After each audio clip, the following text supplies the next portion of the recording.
Hey guys, it's Roxy with Roxie's Broadway Breakdown, and today I'm breaking down comedic monologues for males. All right, let's just jump on into this.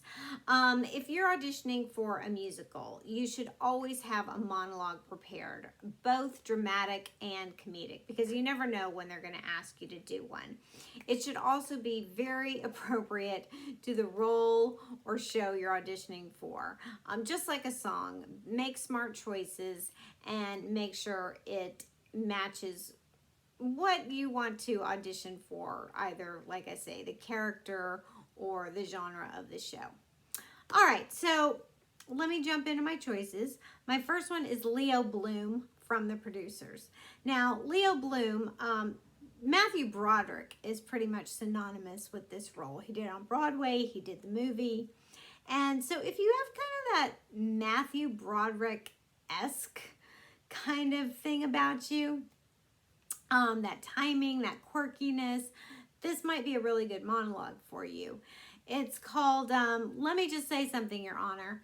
And The Producers, if you're not familiar with it, it's about a kind of a smarmy New York producer who ropes this little accountant guy into his scheme to come up with the worst show possible, hire a bunch of investors, get a bunch of investors roped in, and just kind of hope the show flops and walk away with the money.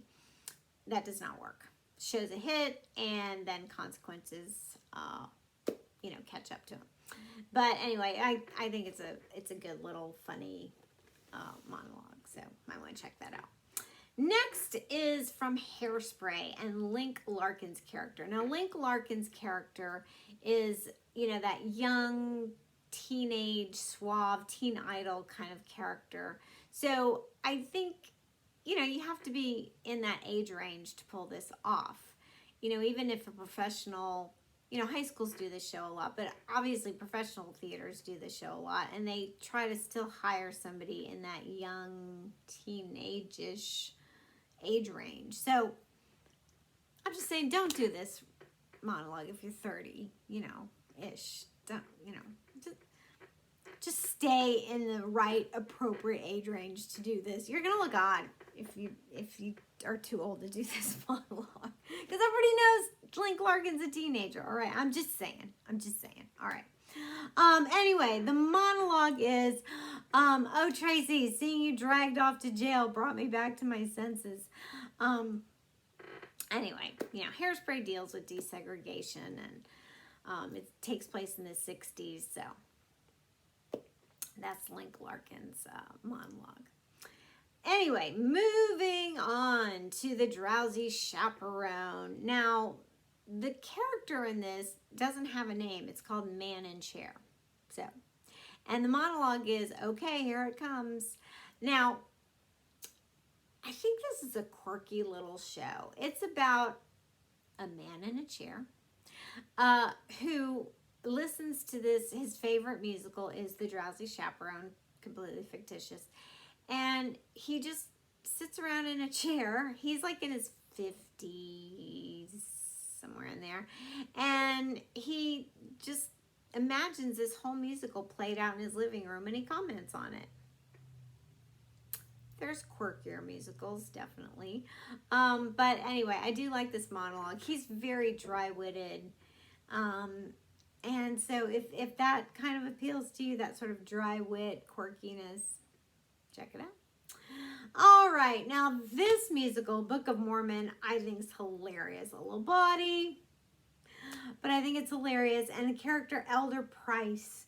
It's about a bunch of Mormon lads who are sent abroad to spread the Book of Mormon, Mormon religion. And the character Elder Price has his heart on getting sent to Orlando, Florida. He does not. And his monologue, when I was 9, my parents took me to Orlando. So if anything about this show appeals to you, I do think it's hysterical.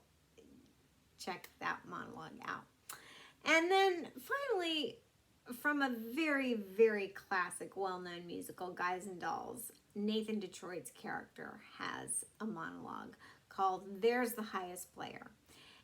So many famous actors have taken on the role of Nathan Detroit, not the least of which is Nathan Lane, who's probably very famous for taking on this role. Probably the most well-known one. And he's taken on so many famous roles, like, you know, in The Producers, playing opposite Matthew Broderick. But anyway, so this is a great role. I always think playing the sidekick to the leading man who always has to be so, you know, debonair and perfect, and that to me is always a flat role. I think the sidekicks, the funny sidekick, is a much juicier role. It can always be the scene stealer. So if you're drawn to those kind of roles, I think it's great because, you know, and if you have that kind of comedic timing about you, I think those are the, you know, sometimes the better roles to take. So, you know, anyway, these are my choices. I think they're just all over the place. I think they're very different. You have everything from a little accountant guy to a Mormon to a gambler to, you know, this little teen idol guy. But anyway, check them all out. I hope you like this video, and subscribe to my channel, and I'll see you in the next.